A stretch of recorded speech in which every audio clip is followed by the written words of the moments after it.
부산 해운대 순복음교회 하면은 전국에서도 지명도가 있는 교회고 또 장로교회도 아니고 감리교회도 아니고 순복음교회인데 하여튼 그건 제가 속으로 그런 마음을 품고 하여튼 감사합니다. 이렇게 해서 저렇게 그렇게 큰 교회에 큰 강단에 설 수 있도록 은혜 베풀어 주시니 감사합니다 해서 이렇게 기꺼이 감사하는 마음으로 이렇게 대답을 했는데 예배 시간이 이제 하루하루 다가오고 예배 시간이 주일이 가까우고 예배 시간이 가까이 오니까 아주 마음이 무거워지는 겁니다. 시간이 가까이 올수록.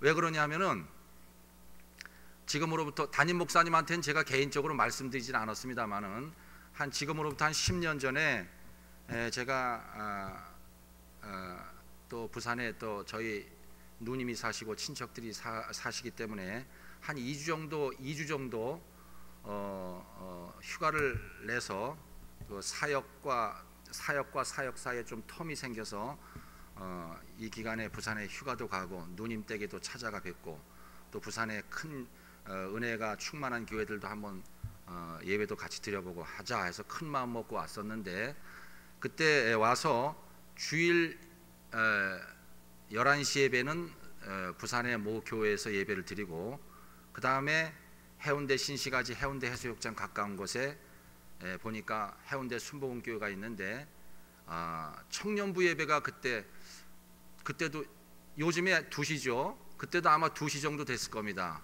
그래서 확인을 하고 그 다음에 와서 예배를 청년부 예배 찬양 예배를 참가해서 막 앞에서 찬양 인도자들 찬양 인도 따라서 박수치고 또 두 손 들고 또 같이 기도하고 하는 가운데 이제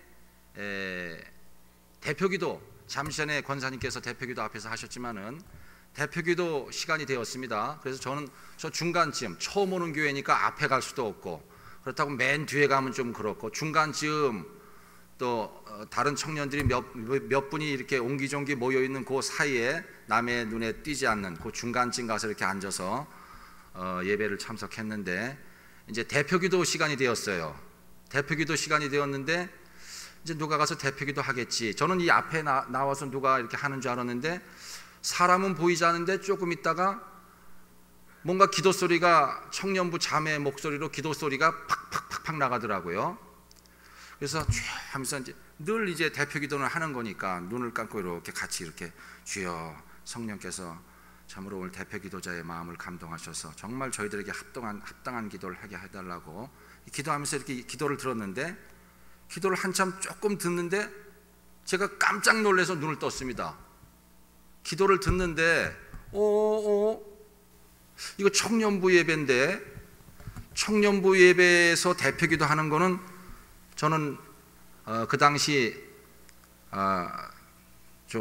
서울 시내 그 큰 교회들 셀 처치, 셀 목회 그거를 좀 배우기 위해서 청년부 예배 좀 대표적으로 셀을 중심으로 나가는 큰 교회들 청년부 예배를 많이 참석했었거든요.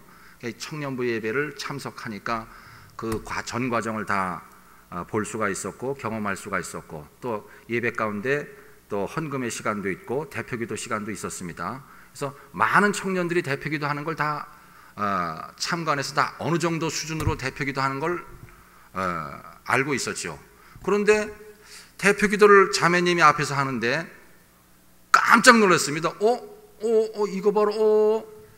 기도가 그냥 막, 이거는 이제까지 이 감리교나 장로교나 침례교나 성결교에서 듣지 못하던 그런, 저는 서울에 그 이름만 대면 다 아시는 큰 순복음교회, 거기는 못 가봤거든요. 그렇게 사실은 인천에도 이름만 대면 다 아시는 그 순복음교회 저는 못 가봤어요. 근데 진짜 본격적인 순복음교회는 여기가 처음이었었거든요. 그래서 내노라 하는 대한민국의 장로교, 감리교, 또 성결교, 청년부 예배 참석해서 다 들어봤는데 이거 봐라, 깜짝 놀라서 눈을 떴습니다. 그들의 대표 기도하고는 틀렸다는 거죠. 기도가 쉽게 말하면은 정말 유다서에 나오는 성령으로 기도하라, 성령으로 기도하라, 정말 성령으로 기도하는 게 뭔지 딱 샘플로 보여주더라고요. 와, 이야, 그냥 그래서 저 눈을 누군가 이 앞에 나가서 기도했으면 눈에 딱 보일 건데 지금 권사님 앞좌석에 앉아서 기도하듯이 그 자리에 앉아서 기도했군요. 그러니까 저쪽에서 안 보일 수밖에.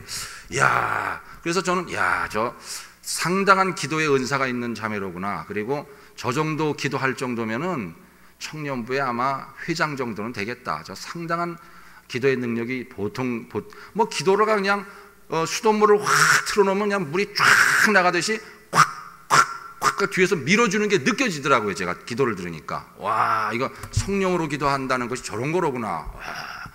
그리고선 하여튼 그때 담임 목사님 강단에 서셨어요. 그래서 담임 목사님 설교 듣고 은혜 많이 받고 이렇게 돌아갔다가 그 다음 주에 또 다른 교회 가서 11시 예배 참관하고 이제 휴가는 2주니까 주일이 2번 걸렸거든요. 그 안에. 그래서 지난번 해운대 순복음교회 갔던 청년부 예배 갔을 때 그 청년부 대표기도 하는 게 너무 가슴에 와닿아서 야, 성령으로 기도한다는 것이 그런 거였었어. 저희들이 혹시 기도원이라든가 어떤 그 산기도라든가 그런 거 할 때 혼자서 막 그룹으로 손잡고 기도하고 막 그렇게 통성으로 기도하고 방언으로 기도하고 그런 거는 저도 경험을 했고 많이 봤지만은 대표 기도를 그렇게 성령께서 밀어주시는 기도하는 건 처음 봤거든요. 저는. 그래서 이번에 또 가봐야 되겠다. 그 기도에 너무 은혜를 받아서 그 다음 주간에 벼르고 별러서 또 왔습니다. 그때도 똑같은 자리 중간에 앉아서 탁 기도하는데 그때 이제 그 과정이 지나고 또 대표기도 시간이 됐어요.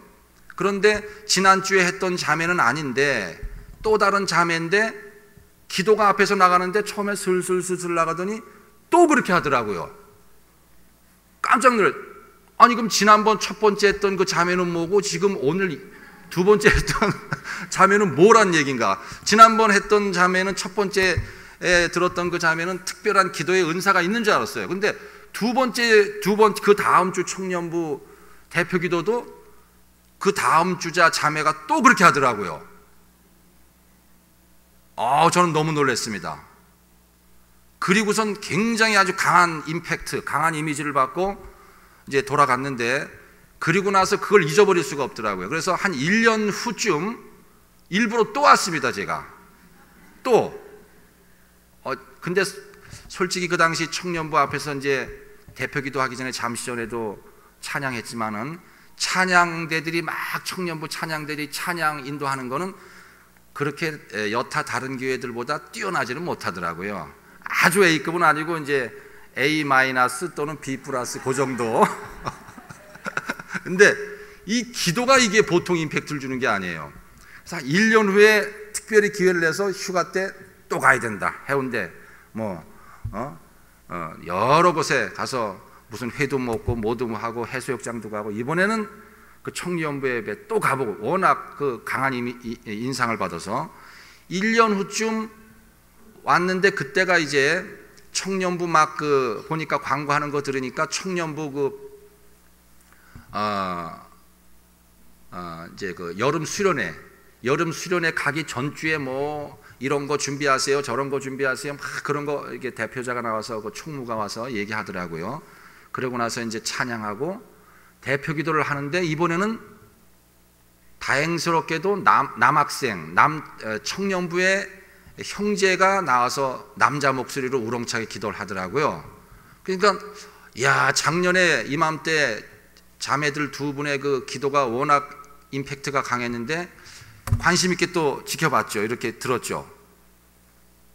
근데 자매님들은 자매님들이라고 하더라도 이 남자 청년의 그 기도가 또 보통 아닌 거예요. 남자는 남자들의 성령께서 밀어주시는 기도를 하는 거예요. 와, 그 강한 인상을 받고 갔습니다. 그리고선 아무한테도 얘기를 안 했죠. 제가 뭐 그런 거는 얘기도 안 하고 혼자 성령으로 유다서에 나오는 그 성령으로 기도한다는 것이 그런 거였었구나. 대표기도 참 힘든 건데 그런 거를 갖고 있다가 이제 얼마 전에 담임 목사님으로부터 영광스럽게도 이 강단에 설 수 있는 그런 은혜를 저에게 주셔서 아멘 감사합니다 했는데 시간이 가면 갈수록 그 이미지가 계속 떠오르면서 저를 옥죄는 거예요. 청년부 자매나 청년부 그 형제님이 그 정도로 성령께서 밀어주시는 기도를 할 정도면은, 그러면 이 교회에 그들의 부모들이나 그들의 그 어떤 그 선배들도 분명히 있는데 그들은 저들보다 한 수 높을 거 아니냐 이거죠. 그런데 청년부도 예배도 아니고 주일 저녁 예배, 장년부 예배에 제가 가서 말씀을, 감리교 목사가 가서 말씀을 전한다고 할 때, 이거 가만히 그 의미를 생각하니까 이거는 보통 문제가 아니더라고요. 잠시 전에 제가 시작할 때 기도했지만은, 대한민국 그 기독교 60년대, 70년대, 50년대 후반부터 시작해서 60년대, 70년대, 80년대 그 대부흥기에 그 대한민국의 기독교를 실질적으로 이끌었던 그런 영적인 근원지 아닙니까? 진원지 아닙니까?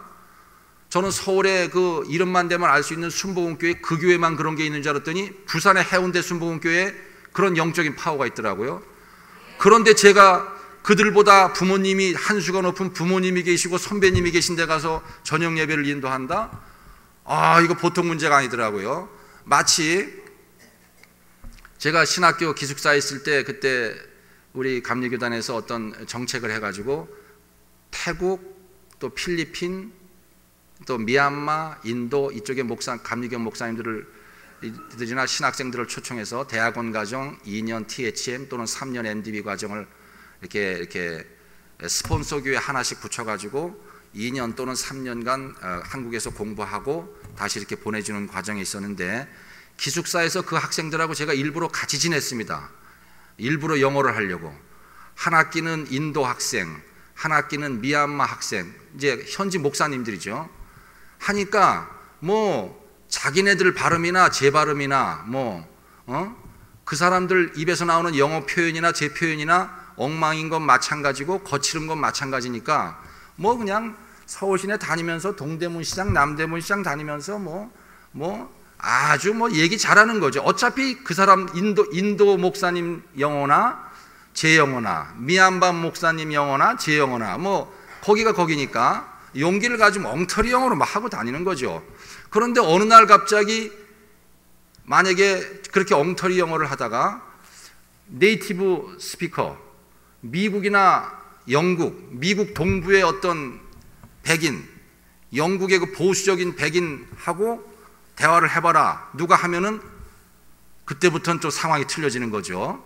그것이 네이티브 스피커하고 영어를 해야 된다면 보통 문제는 아니죠. 그렇게 되면은 그 동남아시아 그 목사님들하고 엉터리 영어를 할 때는 자신 있게 했지만 진짜 오리지널 그 네이티브 스피커 앞에 갖다 놓으면은 제대로 하겠냐 이 말이죠. 생각만 해도 두렵죠. 마치 그런 식으로 해운대 순복음교회 강단에 올라가야 된다고 생각하니까 이게 굉장히 압박이 오더라고요. 그래서 오늘 저녁 이거를 위해서 기도를 제가 많이 했습니다. 주여, 거 올라가서 섣부른 행동을 했다간 대망신을 당할 것이고, 하여튼 뭔가 가르치려고 했다가 또 망신당할 것이고, 어쨌든 제가 그렇게 기도하니까 은혜 받은 거를 전하라. 그 감동이 오시더라고요. 은혜 받은 거 전하면 망신당할 일이 없다. 뭔가 그들 앞에서 가르치려고 하면 너 망신당한다. 고수들 앞에서. 그러나 네가 하나님 만난 이야기, 은혜 받은 이야기를 전하면 너는 무사히 거기서 통과할 수가 있다. 은혜 받은 얘기만 전하고 빨리 강단에서 내려와야 되겠다. 그것만이 내가 사는 길이다. 할렐루야. 예. 오늘 저희들 마태복음, 그래서 제가 정말 그 가장 아주 목마른 사슴이 시냇물을 찾듯이 너무나 간절한 시기가 신대원 시절에 있었는데, 그때 은혜 받은 본문이 바로 오늘 마태복음 9장 27절에서 31절의 본문입니다. 그래서 이 본문을 가지고 제가 너무나 아주 곤고했던 시절, 너무나 간절했던 시절, 이건 하나님이 응답해 주지 않으면 뒤로 물러갈 수도 없고 앞으로 나갈 수도 없는 그런 아주 곤고한 때가 저에게 한 학기, 그 신대원 시절 한 학기에 그런 시기가 있었어요. 구체적으로 어떤 문제는 밝힐 수 없습니다만은 하나님께서 만져주시고 하나님께서 응답 주지 않으면 이거는 앞으로 한 발자국도 나갈 수도 없고 뒤로 물러갈 수도 없어요. 꼼짝 못하는 상황에서 막 너무나 간절한 가운데 하나님께서 이 본문을 통해서 저에게 음성을 들려주시고 문제 해결해 주신 그런 것이 있기 때문에 그 은혜를 함께 잠시 나누고자 합니다. 오늘 저희들 27절에서부터 31절까지 말씀 가운데 먼저 27절을 보시면은 예수께서 거기에서 떠나가실새, 예수께서 거기에서 떠나가실새. 거기라고 하는 구체적인 장소가 있습니다. 예수님께서 어떤 사역을 마치시고 어떤 장소에서 어떤 사역을 마치시고 그 사역을 마치시고 그 장소에서 막 떠나려고 하는 그 순간에 그런 뜻입니다. 그런데 예수께서 거기에서 떠나가실 때, 거기라고 하는 특정한 장소에서 사역을 마치고 떠나가려고 하실 때 그런 뜻인데, 그 거기라고 하는 특정한 장소가 어떤 장소였느냐? 이제 예수님은 그 사역을 마치고 막 떠나려고 하는데 예수님이 그 장소에서 어떤 사역을 했느냐? 바로 오늘 마태복음 9장 앞절에 저희들 27절부터 읽으셨습니다마는 그 앞에 9절에서부터 26절까지 내용이 바로 그 장소입니다. 어떤 특정한 장소입니다. 이것이 그 특정한 장소에서 사역을 마치고 막 떠나려고 하셨는데, 이 마태복음 9장 9절에서 26절까지 이 특정한 장소에서 어떤 사역을 하셨느냐? 첫 번째 9절에서부터 13절에 예수님께서 그의 12제자 가운데 한 사람인 세리 마태의 집에서 많은 요즘의 의미의 그 세무공무원이 아닙니다. 이 당시 세리라고 하는 것은 우리 성도님들이 잘 아시겠지만은 일종의 어떤 청부업자, 조직폭력배의 성격도 좀 들어간, 그래서 어느 해운대면 해운대, 또 사상이면 사상, 어느 지역을 쿼터로 나눠주면 이 해운대 지역에서 어떻게든지 양민들을 두들겨 가지고 세금을 많이 걷어들여서 그 중에서 로마 총독부에서 할당받은 10% 20%만 떼어주고 나머지는 자기가 다 먹는 거니까 얼마나 이 사람들이 수탈이 심했겠습니까? 그런 의미에서의 세일입니다. 요즘에 그런 세무공무원으로 오바랩해서 생각하시면 안 되죠.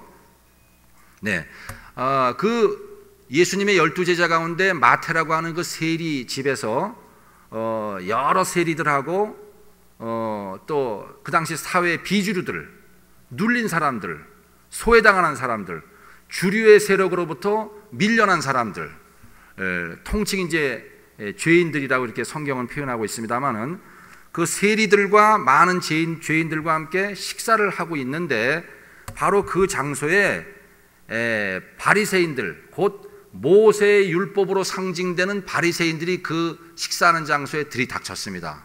들이닥쳐가지고 이 바리새인들이 노골적으로 11절에 보면은 예수님에게 노골적으로 손가락질 하지는 감히 못했지만은 예수님의 제자들에게, 아니 이 사람들아, 어찌 너희들과 너희들 선생님은 그 사람같이 여기지도 않는 그런 세리들하고, 그리고 저렇게 불황배 같은 사람들하고 그런 사람들, 그런 좀 뭔가 부족한 사람들하고 이렇게 식사를 하느냐? 그렇게 얘기하니까 예수님께서 그 12절, 13절에 그 모세의 율법으로 상징되는 바리새인들의 그 말하는 대적하는 내용을 탁 들으시더니 그들을 쳐다보시면서 의사는 병든 사람에게 필요하지 건강한 사람에게 필요 없어. 나는 의사는 건강한 사람이 아닌 병든 사람에게 필요하듯이 나는 이 세상에 너희들처럼 어설픈 의인들을 부르러 온 것이 아니고 죄인들을 부르러 왔노라, 이렇게 말씀하셨습니다.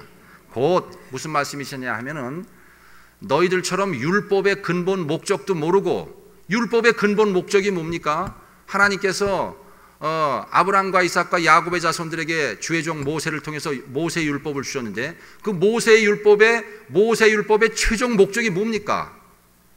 모세의 율법을 정말 신실하게 잘 지키면은 본인이 죄인이라는 것이 드러나게 되어 있다 이겁니다. 할렐루야. 모세의 율법을 정말 제대로 지키면은 본인이 모세의 율법을 제대로 지킨 사람은 하나님 앞에서 주여 저는 죄인입니다, 이 율법에 비춰볼 때 저는 너무나 부족하고 너무나 연약하고 하나님께서 저에게 계명 주신 거 제가 감당할 수가 없습니다. 주여 어찌하오리까? 이제는 주님 저를 불쌍히 여겨 주십시오. 제가 율법으로 일어날 수가 없습니다. 그런 고백이 나와야 된다는 거예요.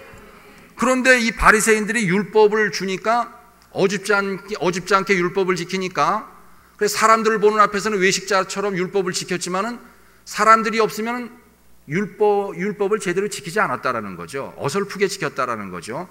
어설프게 지켜놓으니까 거기서 종교적인 의의가 나타난다. 종교적인 자기 의의가 나타난다. 율법을 제대로 지키면은 자기가 죄인인 것이 나타나야 되는데, 율법을 지켰는데 거기서 자기 의의가 나타나고, 안식일을 지키지 못하고, 11조를 제대로 내지 못하고, 제사를 제대로 지내지 못하고, 금식을 제대로 하지 못하고, 깨끗한 신앙생활, 거룩하게 계명을 지키지 못하는 다른 사람들이 눈에 자꾸 보인다는 거죠. 자기는 잘 지키는데 연약한 사람들이 자꾸 눈에 띄인다는 거죠. 그건 뭡니까? 자기 의의가 드러났다는 거죠. 그것이 바로 어설프게 지켰기 때문에 그러한 현상이 나타났다. 나는 너희들처럼 율법을 어설프게 지켜서 어설픈 종교적인 의의를 내세워가지고 연약한 자들이나 핍박하고 짓밟는 너희들 같은 어설픈 종교적 의인들을 데리러 온 것이 아니고, 정말 죄인들, 연약한 사람들, 부족한 사람들을 내가 부르러 왔노라, 이렇게 말씀하셨습니다. 근데 바로 그 장소에 공교롭게도 14절에 보면은 그때에 예수께서 바리새인들을 통렬하게 비난하신 바로 그때에 요한의 제자들이 예수께 나와 이르되 우리와 바리새인들은 금식하는데 어찌하여 당신의 제자들은 금식하지 아니하나이까. 그 장소에 요한의 제자들이 사도 요한이 아니고 세례 요한입니다. 이거는 세례 요한의 제자들인데, 세례 요한이 누굽니까? 여인이 낳은 자 중에 가장 위대하다고 하는 이스라엘 백성들 선지자들의 선지자들 예언자들 가운데 대표적인 사람이, 아주 존경받는 사람인데, 그 세례 요한의 제자들이 바로 그 장소에 와가지고 똑같이 예수님을 대적하는 겁니다. 아니, 당신들은 어떻게 이렇게 허랑방탕한 사람, 당신과 당신의 제자들은 이렇게 허랑방탕한 사람들하고 이렇게 앉아서 절제하지 못하고 이렇게 허랑방탕한 사람들하고 앉아서 식사를 하느냐? 당신들은 기도도 안 하고 금식도 안 하느냐? 이렇게 얘기했습니다. 그러니까 예수님께서 세례 요한의 제자들을 쳐다보신 다음에 이 사람들아, 정신을 차려야지. 여기 지금 자네들 그 신랑 신부가 결혼한 그 혼인집에 갔는데, 자네들은 지금 마치 신랑 신부가 결혼한 그 잔치집에 가서 거기서 두 손 들고 기도를 하고 거기서 금식하자고 하는 사람들하고 똑같은 주책쟁이야. 영성이라는 게 때와 장소에 맞아야지. 초상집에 가면은 울을 줄 알아야 되고, 잔치집에 가면 박수치고 축하를 할 줄 알아야지. 지금 잔치집에 가서 자네들은 두 손 들고 기도하고 통성기도 하자고 하고 금식기도 하자고 하니 그것이 올바로 된 영성인가? 그 주책쟁인가? 나는 그런 헛된 그런 주책 비슷한 그런 영성가들, 그런 사람들을 상대하러 온 것이 아니고, 초상집에 가면은 울 줄 알고 잔치집에 가면은 축하해 줄 줄 알고, 사회에서 어려운 이웃을 보면 내 것을 털어서 줄 줄 알고, 죄인들을 보면 불쌍히 여길 줄을 알고, 왕따 당하는 사람들을 보면 다 같이 왕따를 하는 것이 아니고 가서 그 사람을 품어줄 줄 알고, 이러한 것이 참된 영성이지. 너희들의 영성은 이미 썩었어. 그거는 낡은 부대야. 나는 새 포도주로 이 세상에 왔느니라. 새 포도주는 새 부대에 담아야지, 새 포도주가 너희들 같이 어설픈 영성, 그런 낡은 가죽 부대에 담기면 다 망가진다. 둘 다 못 쓴다 하시면서 예수님께서 자기 자신을 새 포도주로 비유하셨습니다. 그리고 나서 바로 그 장소에서 예수님께서 몸소 보여주셨죠. 새 포도주로 오신 예수님의 사역이 뭔지, 죄인을 부르러 오신 예수님의 사역이 뭔지, 말로만 아니고 실제 능력으로 그 사역이 뭔지 보여주셨습니다. 그 장소에서, 동일한 장소에서. 바로 18절에서부터 26절에 12년 동안 12해 동안 산부인과 계통에 어떤 질환이 있어서 계속 혈루가 생기는 혈루증 걸린 여인이 예수님의 은혜로 깨끗이 치료받는 역사가 18절에서부터 26절에 나타났고, 그 다음에 여기는 한 관리라고 나옵니다마는 마가복음과 누가복음에 보면은 회당장 야이로라고 구체적인 이름이 나와 있는데, 회당장 야이로란 사람이 그 어린 딸이 갑자기 친구들하고 놀다가 어떤 사고를 당했는지 아무튼 갑작스러운 일로 목숨이 끊어졌어요. 그래서 급해가지고 예수님에게 와서 그걸 고쳐달라, 살려달라고 했는데, 먼저는 12해 동안 혈루증으로 앓던 그 여인을 치료해 주시고, 그 다음에 회당장 야이로의 딸을 살려주셨습니다. 방금 숨진 아이를 살려주셨어요. 그러니까 그 장소에 있던 그 이 어설픈 바리새인들과 어설픈 영성가 세례 요한의 제자들은 얼굴이 빨개져서 고개를 떨구고, 나머지 수없이 많은 사람들이 그 장면을 보고 아멘 할렐루야 박수치고 좋아서 어쩔 줄 몰랐겠죠. 아멘 할렐루야 했는데, 그 사람 그 수없이 예수님을 보고 예수님의 제자들을 보고 그 놀라운 이적을 보고 박수를 치고, 그 사람들은 다 두 눈이 멀쩡했습니다. 다 앞을 보는 사람들이었어요. 앞을 볼 수 있는 저와 우리 성도님들처럼 지금 정상적인 시력을 가진 사람들은 12해 동안 혈루증 앓았던 여인이 나았죠. 조금만 걸어가서 회당장 야이로의 집에 가서 죽은 아이를 살렸죠. 죽은 아이가 살아난 걸 보고 막 놀래가지고 전부 정상적인 시력을 가진 사람들은 그 이적에 그냥 그냥 이적에 전부 마음이 뺏겨서 박수를 쳤습니다. 와, 정말 하나님은 살아계시구나 하면서 박수를 칠 때, 예수님은 그 상황에서 제자들한테 야야야 빨리 빠져나가, 빨리 빠져나가지. 요때다, 이때가 바로 우리들이 빠져나가야 될 때다 하면서 사인을 줘갖고 예수님하고 제자들은 몰래 싹 빠져나가는 장면입니다. 지금 빠져나가서 지금 이 사람들이 죽은 어린아이를 살리는 장면까지 봤는데, 그 다음은 어떻게 되겠어요? 26절에 보면은 그 소문이 그 온 땅에 퍼지더라. 막 박수치고 난리가 났죠. 여기서 예수님하고 제자들하고 잡혔다면 그때는 이제는 살아날 길이 없습니다. 그 많은 사람들 상담 다 해줘야 되죠. 안수 다 해야 되죠. 이걸 어떻게 감당할 겁니까?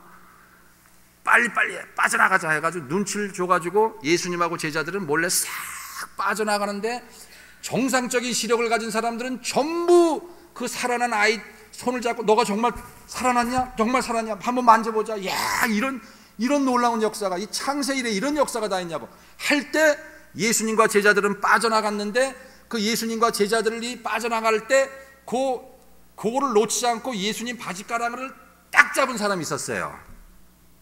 그것이 바로 27절에 예수께서 거기에서 떠나가실 때 두 맹인이 따라오며 소리질러 이르되, 두 맹인이 따라오며 소리질러 이르되, 할렐루야. 두 맹인 시각장애인들, 앞을 보지 못하는 사람들, 그 사람들이 예수님 가는 걸, 도망가는 걸 바지 딱 잡아서 어딜 가십니까? 하면서 야야 뭐야 하면서, 어딜 가십니까? 하면서 너희들 뭐야?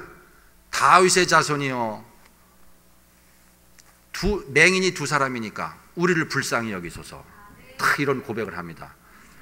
두 눈이 멀쩡한 시각을 가진 사람들은 전부 살아난 아이들한테, 살아난 아이가 신기하니까 야이로의 딸 만져보고 정말이냐 거기에 함몰되어 있는데, 이 맹인 두 사람은, 이 맹인은 갑자기 등장한 사람이 아니고 이미 9절에서부터 이 예수님께서 마태 집에서 식사할 때 바리새인들이 닥쳐서 건방진 얘기를 할 때 예수님이 탁 한마디 받아친 거, 세례 요한의 제자들이 와서 어설프게 영성과 행동을 할 때 탁 받아친 거, 현장에 다 있었습니다. 처음부터 끝까지 이 두 맹인이. 그리고 하여튼 이 맹인들의 비록 앞은 보지 못하지만 그 사람들의 냄새, 귀, 모든 촉각을 동원해서 두 눈이 멀쩡한 사람들은 이적이 일어난 거에 집중됐지만은, 맹인들은 예수님이 지금 어디로 움직이나 그 동선을 지금 파악하고 있었던 겁니다. 그 모든 걸 종합해 볼 때 이거는 우리 수천 년 동안 이스라엘 백성들이 기다리던 바로 그 메시아, 다윗의 자손으로 오시는 이 그리스도, 그분이 틀림없다고 결론을 낸 겁니다. 두 눈이 멀쩡한 사람들은 이적에만 함몰됐고 앞을 못 보는 맹인들이 예수님이 누군가를 안 거예요. 그러니 사랑하는 성도 여러분, 어떻게 하실 겁니까? 앞으로 우리 이 교회에 혹시 시각장애인이 있는지 없는지 저는 모르겠습니다만은, 혹시 이 교회에 있던지 아니면 주변에 시각장애인들이 있다면은 그냥 동정을 하시겠습니까? 어떻게 하시겠어요? 쉽게 보면 안 됩니다. 그분들을 쉽게 우리들이 정상적인 시각을 가진 사람들이 보지 못하는 걸 보고 듣지 못하는 걸 듣는 특별한 그런 능력이 있어요. 그분들한테 쉽게 막 동정하고 쉽게 생각하시면 안 된다는 거예요. 그분들이 힘든 거는 솔직히 말해서 지금 여기 두 맹인은 태어날 때부터 소경인데, 태어날 때부터 소경된 사람들은 앞을 보지 못하는 거, 빛을 보지 못하는 것에 대해서 큰 애석함이 없습니다. 아니, 어머니 배에서 태어나는 순간부터 앞을 못 봤는데 빛이라는 게 뭔지 압니까? 이 사람들이 본다는 걸 모르잖아요. 전혀 불편한 게 없어요. 대신 정상적인 시력을 가진 사람들이 느끼지 못하는 또 다른 아주 고도로 발달된 그 뭔가가 촉이 있다고요. 이 사람들은 그거를 무시하면 안 된다는 거죠. 지금 저도 그렇고 우리 성도님들도 그렇고, 우리가 예배가 끝나고 날개를 달아서 내 집으로 확 날아가야 되는데 날지 못해서 지금 원통하고 불평하다고 생각하는 분 계세요? 없잖아요. 당연히 못 나는 건데 뭐. 어머니 몸에서 태어날 때부터 나는 못 날았으니까 당연한 거 아니겠어요? 거기에 대해서 애통할 것도 없고 원통할 것도 없죠. 마찬가지예요. 태어날 때부터 소경된 사람들은 전혀 불편함이 없어요. 솔직히 말하면. 단지 정상적인 시력을 가진 사람들이 그 모멸, 그 조롱, 그 한마디 지나가면서 툭툭 내뱉는 말, 그거에 마음에 상처를 받는 거죠. 그거에. 이 두 맹인은 바로 그겁니다. 지금 자기들 여러 가지 자기들의 고도로 발달된 촉을 총동원해서 결론 내본 결과 지금 이 환호하는 관중들 사이로 싹 빠져나가려고 하는 이 나사렛 예수는 다윗의 자손으로 오시는 그리스도가 분명하다. 그러니까 딱 허리춤을 잡고 안 놓는 겁니다. 그때부터. 다윗의 자손이여 우리를 불쌍히 여기소서. 불쌍히 여겨달라니까 내가 앞 못 보는 소경인데 앞을 보게 해주소, 앞을 보게 해주소. 앞을 보게 해달라고 불쌍히 여겨달라는 게 아닙니다. 이거는 그동안 그 정상적인 시력을 가진 사람들로부터 너무나 모멸과 그 모독을 당했기 때문에 그게 한이 쌓였어요. 그래서 우리 두 사람은 이제 주님이 만져주시면은 뭐 좋습니다. 시력이 회복될 건 분명하고, 시력이 회복되는 것보다 더 중요한 건 우리 자존감을 되찾아야 되겠다는 거예요. 이제 누군가의 어설픈 동정이나 그 모욕적인 언사로부터 벗어난 완전한 자유자가 되고 싶다라는 겁니다. 이 사람들은. 할렐루야. 그리스도를 만나서 완전한 자유자가 되겠다는 거예요. 그리스도를 만나서 우리 장사 더 하게 해달라, 우리 아들 사먹고 싶게 해달라, 뭐 하게 해달라, 그런 거를 차원을 넘어서 그리스도를 만남으로 완전한 자유자가 되고 싶다라는 겁니다. 할렐루야. 바로 그겁니다. 그 예수님이 탁 보시고선 어느 정도 수준인지 나오죠. 그래도 한 번 더 테스트 하시는 분 아닙니까? 야, 얘들 뭐야 이거? 빨리 치워 하니까 베드로를 비해서 제자들이 그냥 잡아 떼가지고서 그냥 확 밀쳐버리고 막 뛰듯이 도망가니까 잡아라 하면서 예수님하고 제자들을 계속 쫓아가는 겁니다. 계속 쫓아가는 겁니다. 이 사람들 앞을 보지 못한다고 더디다고 생각하면 아주 목숨을 걸었어요. 이미 다윗의 자손 메시아라는 걸 확증을 가졌기 때문에 이 사람을 잡으면 내 인생은 완전히 180도 바뀐다는 확증이 있기 때문에 안 놓칩니다. 이 사람은 이제 끝까지 쫓아가니까 저 예수님과 그의 제자들이 자기들만의 그 쉴 공간, 안전가옥, 많은 군중들로부터 노출되지 않은 안전가옥으로 싹 들어가니까 이 앞을 보지 못해도 촉이 발달하니까 글로 따라 들어갑니다.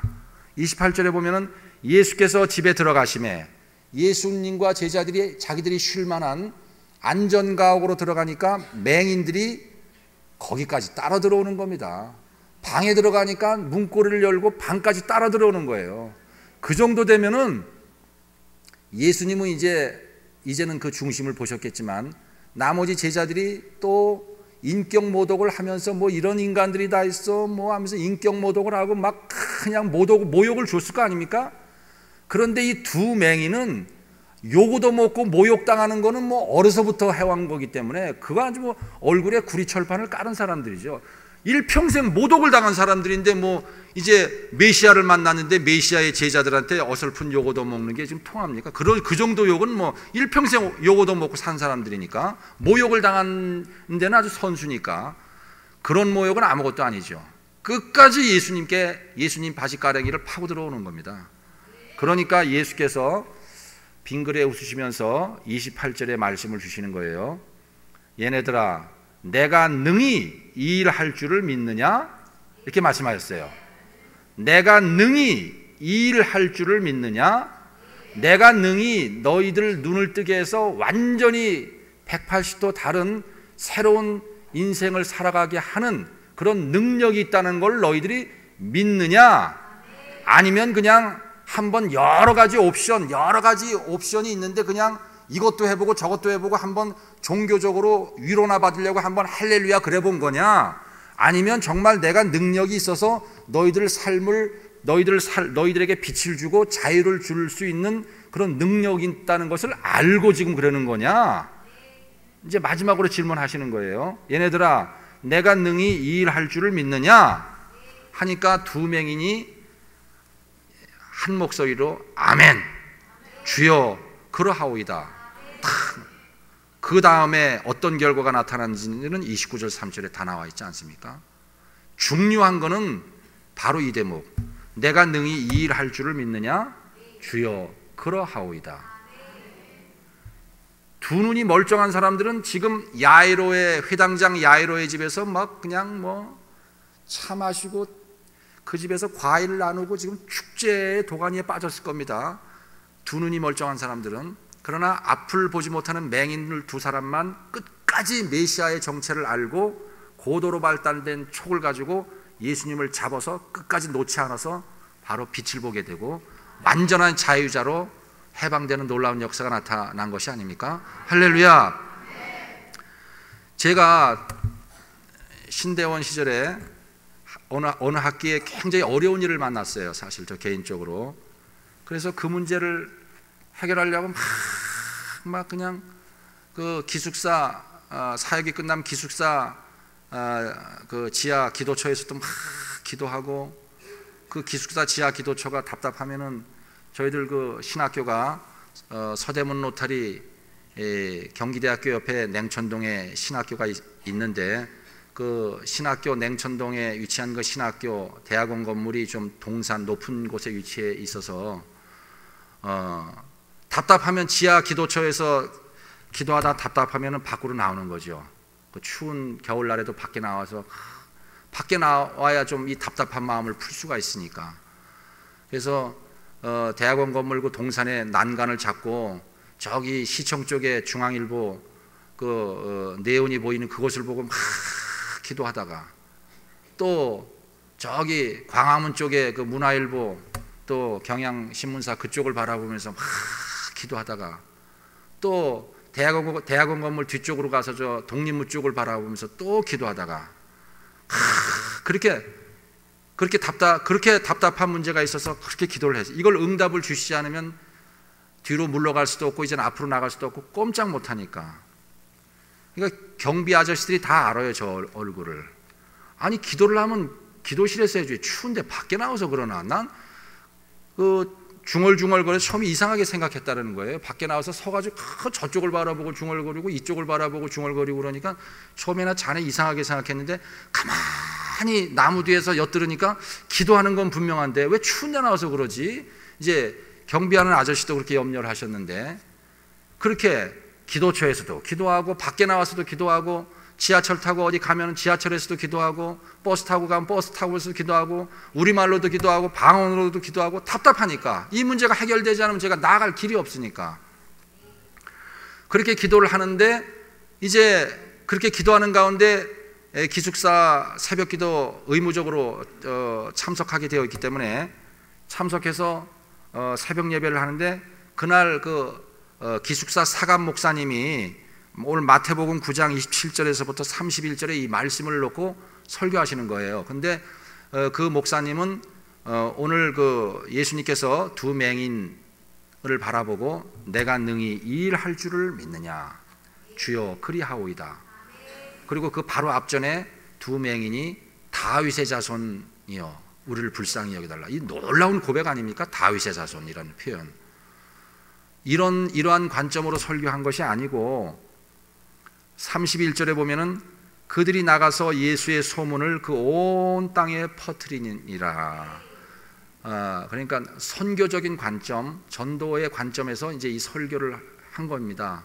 그래서 그걸 이렇게 듣고 있는데, 보통 이제 성도님들도 그렇고 설교를 앞에서 메신저가 설교를 하면은 설교를 듣기도 하고, 또 눈으로 본문을 보기도 하고, 귀로 설교를 듣기도 하고, 눈이 설교자를 향하기도 하고 본문을 향하기도 하고, 이렇게 교대로 왔다 갔다 하지 않습니까? 그렇게 그날도 하는데 28절에 갑자기 그 목사님은 이제 너희들이 신학생들이니까 누구나 한 번쯤은 예수 만난 경험이 있으니까 그 예수 만난 경험을 충분히 살려서 나가서 소문을 퍼뜨려서 어쨌든지 많은 죽은 영혼들을 살려야 되는 그런 사명자들이 잘 돼야 되지 않느냐, 그런 이제 시각으로 이 본문을 다뤘는데, 그래서 목사님 설교를 보고, 목사님 얼굴을 보고 본문을 보고, 얼굴을 보고 본문을 보는데 28절에 내가 능히 이 일 할 줄을 믿느냐, 이 말씀이 탁 들어오는 거예요. 제가 이렇게 보는데 새벽에 내가 능히 이 일 할 줄을 믿느냐, 이 말씀이 딱 각인이 되면서 제 눈에 탁 띄더라고요.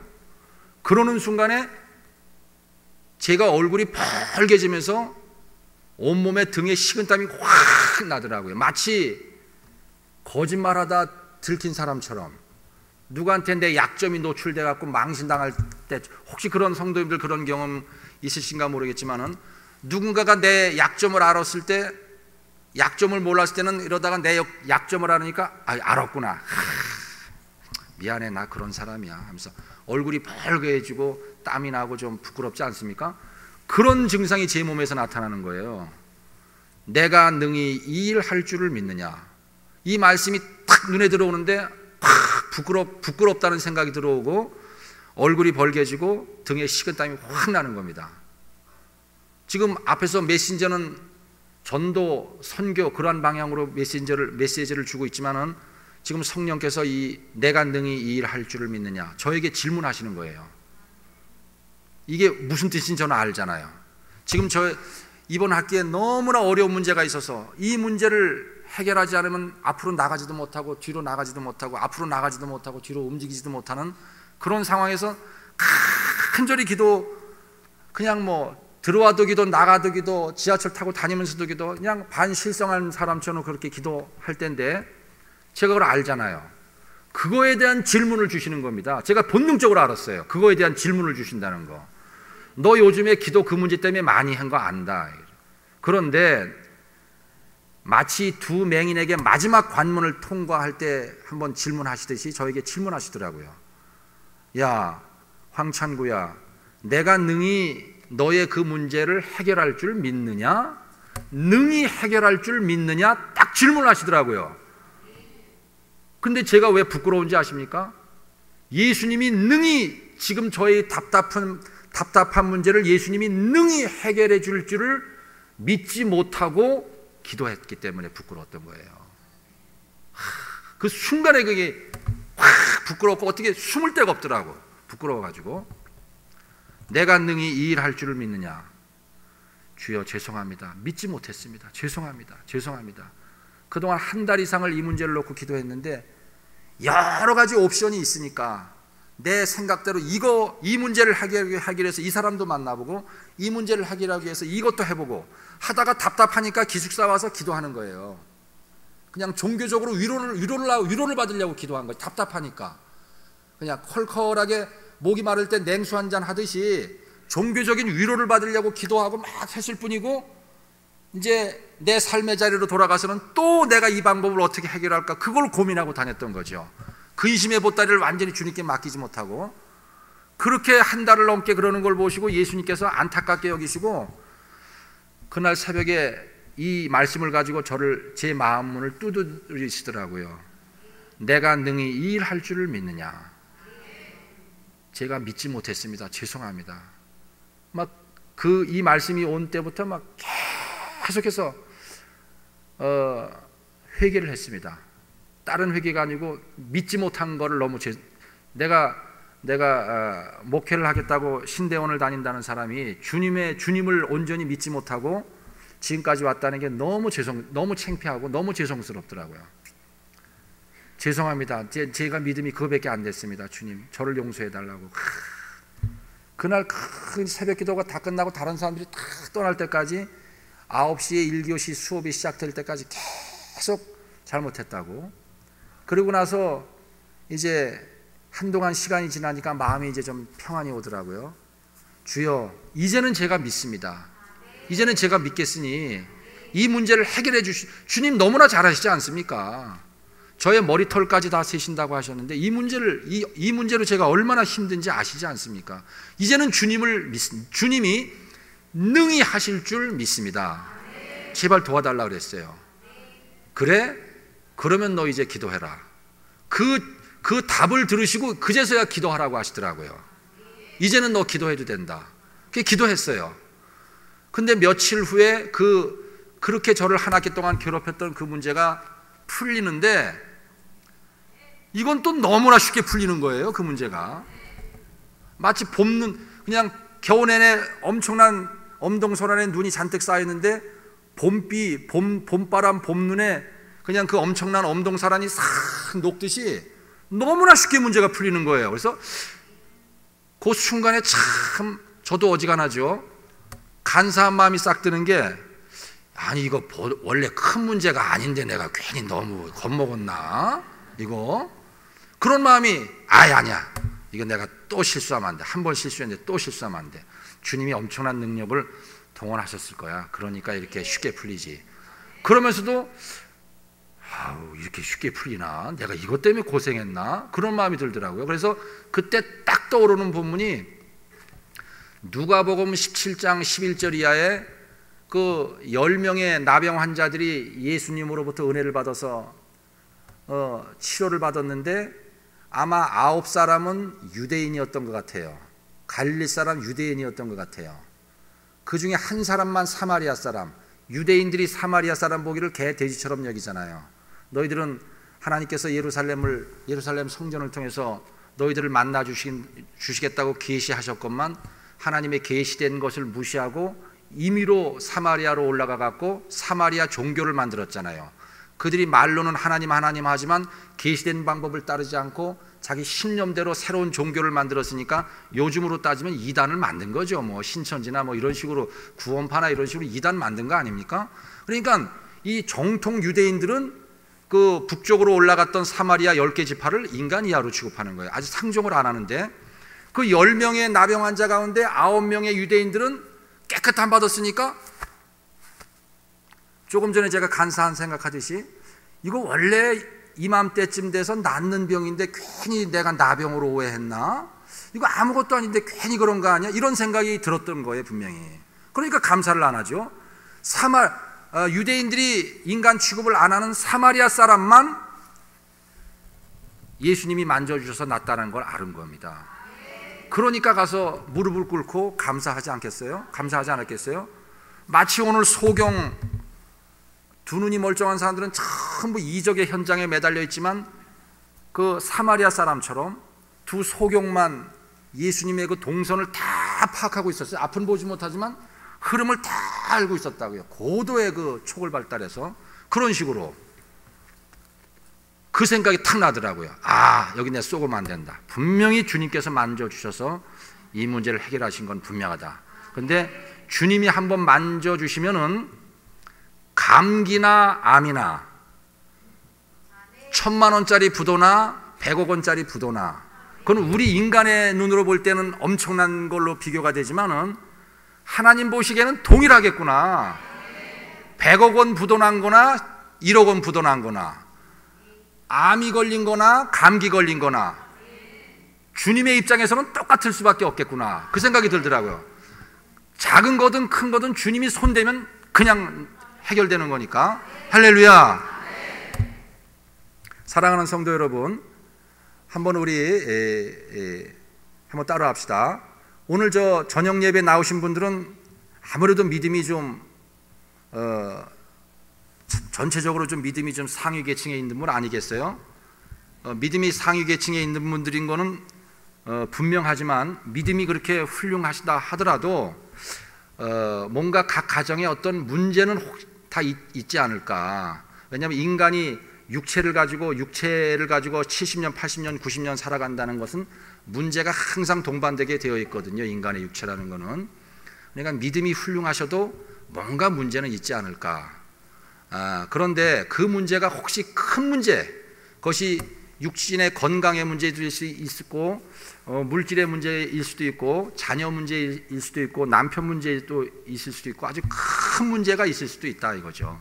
그러니까 작은 문제 같으면은 본인들이 이제 이렇게 기도하시면서 해결하시면 될 것 같고, 오늘 혹시 저녁 예배 나오시는 성도님들 가운데 어떤 정말 그 전에 제가 신학교 다닐 때 그 어려운 문제를 만나서 그 노심초사했던 것처럼 정말 오늘 성도님들 가정에 어떤 큰 문제가 있어서 너무나 힘든 것이 있다면은 오늘 제가 예수님의 심부름으로 이 교회에 왔으니까 예수님의 뜻을 그대로 전할 뿐입니다. 할렐루야. 주님께서 성령께서 이곳에 예수님께서 성령으로 이곳에 와 계신 줄 믿습니다.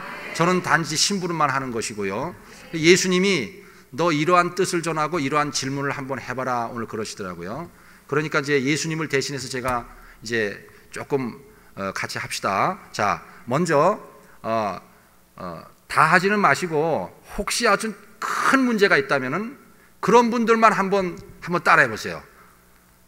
그런데 여기 지금 예수님께서 성령으로 와 계실 뿐이고 어떤 큰 문제가 있다면은 본인 혼자 있다고 생각하십시오. 항상 신앙생활하면서 실수하는 게 하나님께서 메신저를 통해서 해운대 순복음교회 전체 회중에다가 말씀을 전하니까 군중 속에 묻혀가지고 메시지를 와 받고선 아멘 아멘 은혜 받았습니다 하면서 예배가 끝나고 성전문을 열고 나가면은 뭐 여럿이 같이 들었으니까 나 한 사람 순종 안 하고 나 한 사람 빠진들 무슨 소용이 뭐 큰 표가 나랴. 군중 심리에서 와와 하다가 그냥 본인은 그 메시지를 잃어버리고 가버리는 거예요. 나머지 뭐 권사님들이나 장로님들이 알아서 순종하겠지 하고, 그게 실수를 하는 겁니다. 오늘 어떤 예배든 간에 하나님께서 주의 종을 세워서 말씀을 전하시면은 그 말씀은 성령으로 이 강단에 함께 하시는 예수께서 당신 한 사람에게 준다는 거예요. 옆에 다른 사람 볼 게 없어요. 다른 사람이 눈에 띄면 그 실수하는 거예요. 왜? 군중 심리로 받으니까. 그러면 나갈 때 내가 못하면 저 권사님이 알아서 하시겠지, 봉사하시겠지, 알아서 헌신하시겠지, 알아서 선교 책임지시겠지. 자기는 빠지는 거예요. 예수님은 그 사람에게 얘기한 건데. 무슨 뜻인지 아시겠죠?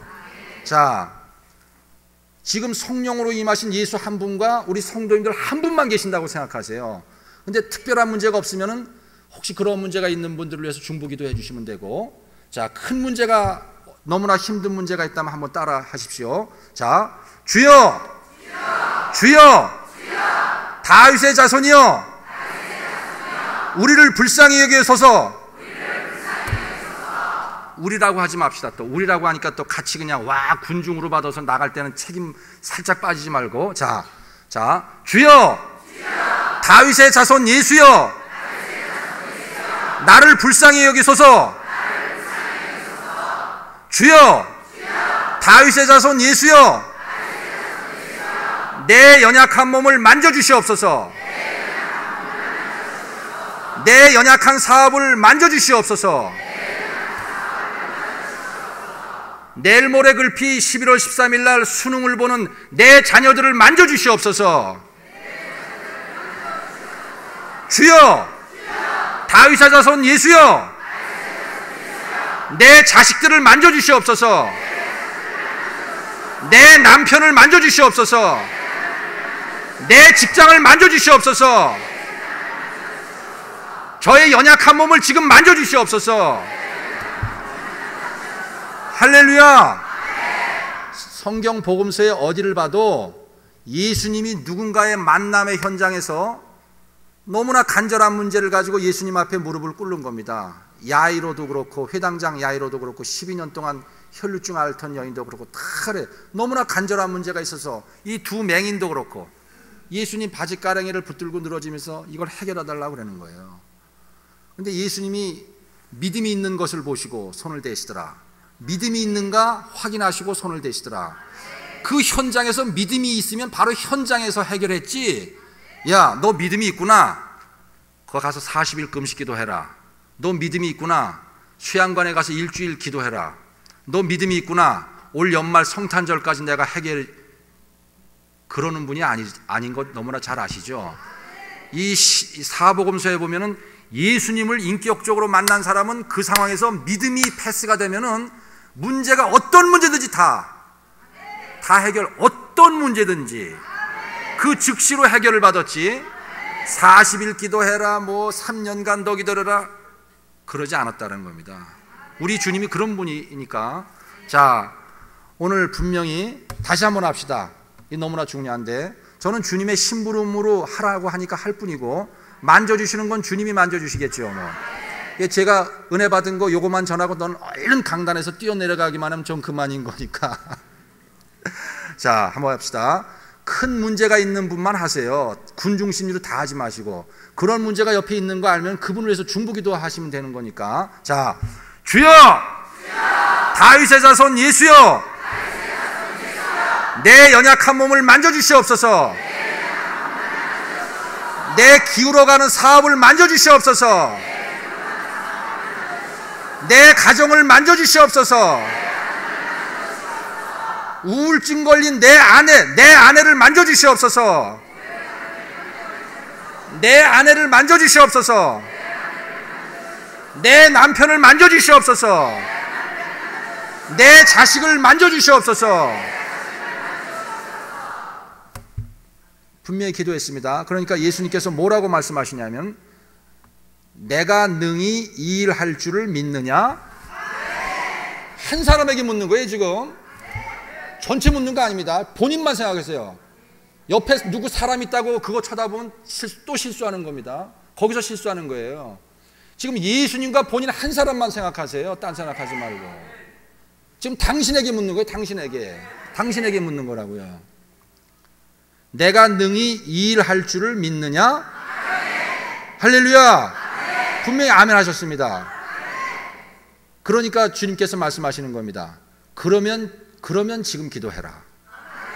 5분이든 10분이든 지금 기도하면 지금 해결될 것이다. 할렐루야.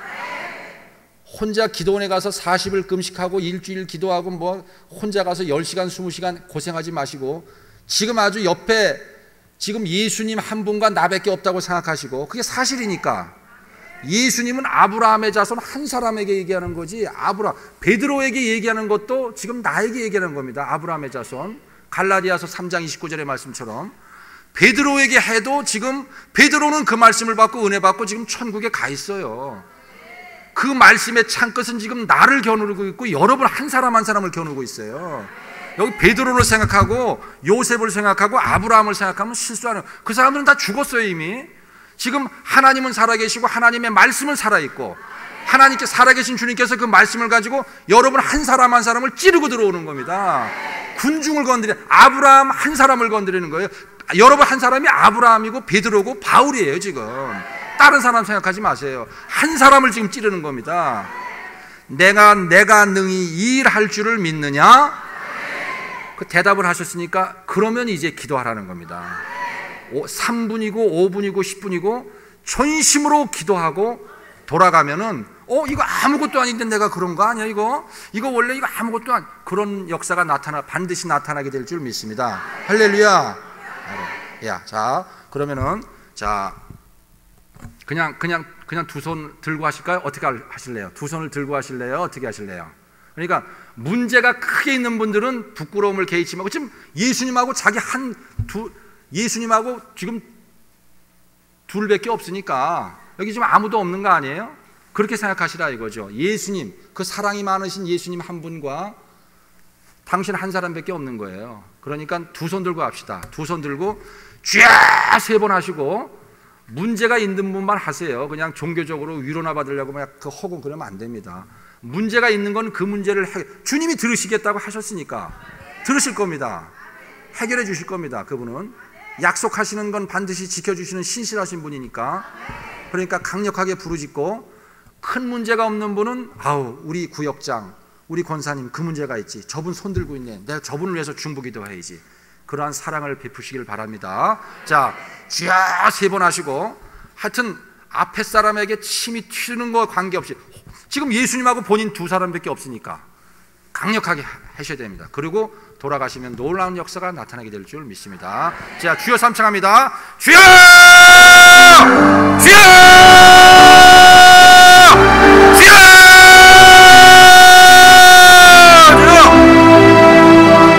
주여! 주 예수여! 주님은 절대 주권을 가지신 분입니다.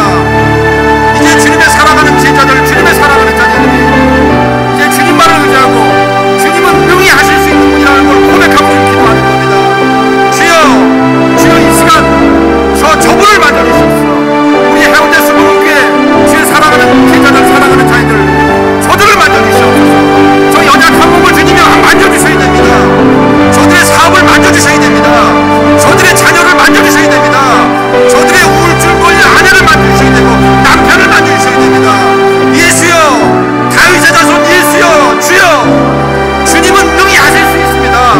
주님은 능히 하실 수 있습니다. 지금 만져주세요. 지금 만져주세요. 지금 만져주세요. 지금 만져주세요. 지금 연약한 몸을 만져주세요. 사업을 만져주세요. 주여, 지금 만져주세요. 지금 만져주세요. 주님이 만져주시면 됩니다. 주님이 만져주시면 됩니다. 주님은 능히 하실 수 있습니다. 만져주세요. 만져주세요. 만져주세요. 만져주세요. 주여, 만져주세요. 지금 만져주세요. 지금 만져주세요. 지금 만져주세요.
우리 찬송가 544장 부르시면서 헌금하시도록 하겠습니다. 헌금위원들 수고해 주시기 바랍니다. 544장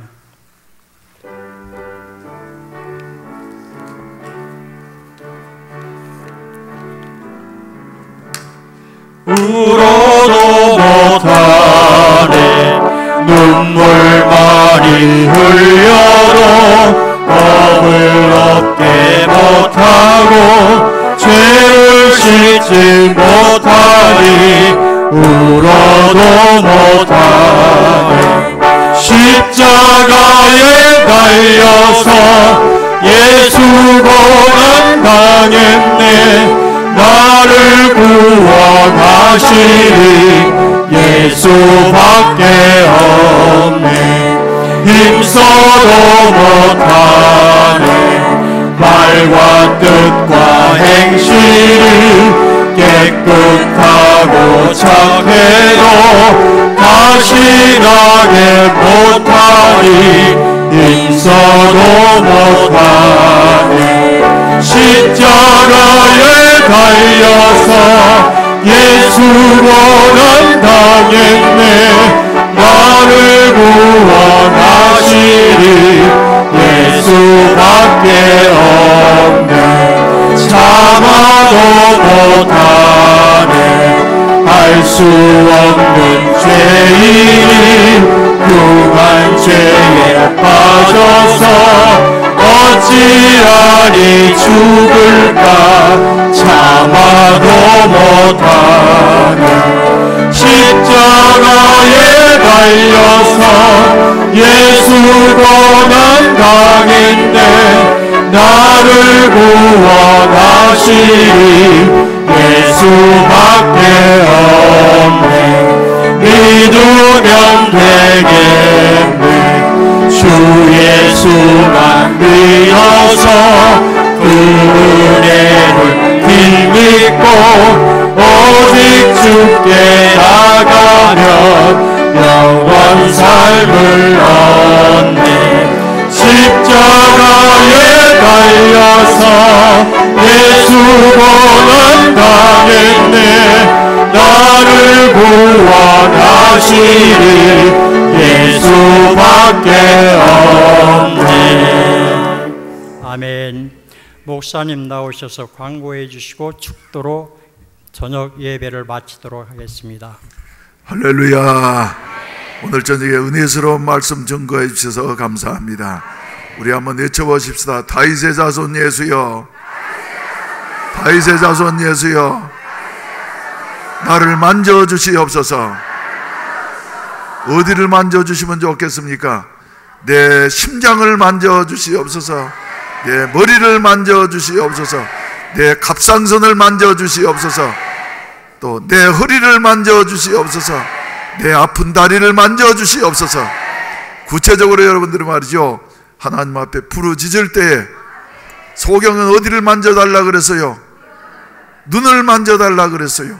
눈에 문제가 있기 때문에. 그래서 내 목을 만져주시옵소서. 내 눈을 만져주시옵소서. 내 머리를 만져주시옵소서. 내 손을 만져주시옵소서. 할렐루야. 우리 이영철 장로님은 내 다리를 만져주시옵소서. 할렐루야. 또 그뿐만 아니라 내 사업을 만져주시옵소서. 좀 더 크게는 어디를 만져주셔야 되겠습니까? 이 나라 이 민족을 만져주시옵소서. 우리 경제를 만져주시옵소서. 우리 정치를 만져주시옵소서. 우리 한국 교회를 만져주시옵소서. 할렐루야. 우리 교회를 만져주시옵소서. 우리 성교회를 만져주시옵소서. 우리 구역을 만져주시옵소서. 할렐루야. 내일은 이제 우리 시안성교회가 단풍 여행을 갖는 날입니다. 그래서 오늘 저녁에 드린 헌금은 내일 시안성교회가 단풍 여행을 가셨을 때에 케이블카 타는 것만 해도 말이죠, 오늘 통계를 보니까 55명 내 60명쯤 가신다고 하는데, 그러더라도 디스카운트를 받아도 저 한 분 앞에 9,000원씩이니까 64만 원이 필요합니다. 그래서 또 한 사람 말이죠, 목사님 내가 그거 내겠어요, 그런 생각하려고 생각하지 마세요. 우리는 벌떼 작전을 좋아하니까. 그래서 말이죠, 그런 줄로 아시고 여러분들이 위해서 기도해 주시고, 한 분도 길 잃은 분 없도록, 그리고 건강에 이상 없도록 여러분들이 위해서 기도해 주시기를 바랍니다. 그리고 이제 간식은 말이죠, 개인적으로 좀 가지고 오세요. 시안성교회원들은 간식은 잘 챙기시니까 개인적으로 갖고 오셔가지고 같이 나누시기도 하고 그러시면 더 은혜가 되어질 줄로 믿습니다. 그리고 수요일 날 저녁에는 이스라엘 목사님이 오셔가지고 우리에게 특강을 해 주실 것입니다. 여러분들이 특별히 위해서 기도하시고 많이 참석하시기를 바랍니다. 예배 마친 다음에 우리 구역장님들 모임이 잠깐 있다고 합니다. 다른 것보다도 체육대회에 대해서 의논하기 위해서 이렇게 모인다고 하는데 구역장님들은 꼭 참석하시고, 그리고 구역장님이 못 오신 구역은 우리 권찰님이라도 대신 참석하셔서 준비에 차질이 없게 이렇게 준비해 주시기를 바랍니다. 그럼 우리 기도드리겠습니다. 자비하신 아버지 감사합니다. 세우신 황찬구 목사님을 통해서 우리에게 은혜스럽고 실용적인 이와 같은 말씀을 선포해 주시니 감사합니다. 이 말씀이 흘러가는 말씀 되지 않게 하여 주시옵시고, 우리 개인과 우리의 가정과 우리 교회와 이 나라 이민족에게 치료의 말씀 되게 하여 주시어서 나면서부터 맹인되어졌던 자가 다시 보게 되는 이와 같은 놀라운 변화의 역사가 일어나게 하시옵소서. 이 저녁에도 여러 가지 모양으로 주의 하나님 앞에 헌금들을 드렸습니다. 성경금과 감사헌금과 11조헌금들 드렸사오니 주님이 연락하시고, 특별히 내일 행사를 갖는 우리 시안성교회 어르신들을 위해서 저희들이 주여 작은 정성들을 모았습니다. 이 물질이 부족함이 없게 하여 주시옵시고, 드린 손길들마다 기억해 주시어서 축복의 씨앗 되게 하여 주시옵시고, 심는 것에 30배, 60배, 100배 열매를 거둠으로 말미암아 저들의 삶 속에 놀라운 풍성한 삶이 있어지게 하여 주시옵소서. 베풀면서 나누어지면서 살 수 있는 이와 같은 생애가 되게 하여 주시옵소서. 돌아가는 발걸음마다 주님 동행해 주시기를 바라옵고, 예수님의 이름 받들어 축복하며 기도하옵나이다. 아멘. 이제는 구주 예수 그리스도의 구속의 은혜와 아버지 하나님의 극진하신 사랑하심과 성령님의 충만케 하시고 인도하시고 도우시는 은혜가 이 자리에 참석한 모든 성도들 위해, 특별히 우리 시안성교회원들 한 분 한 분 위해 이제로부터 영원히 함께 하시기를 간절히 축원하옵나이다. 아멘.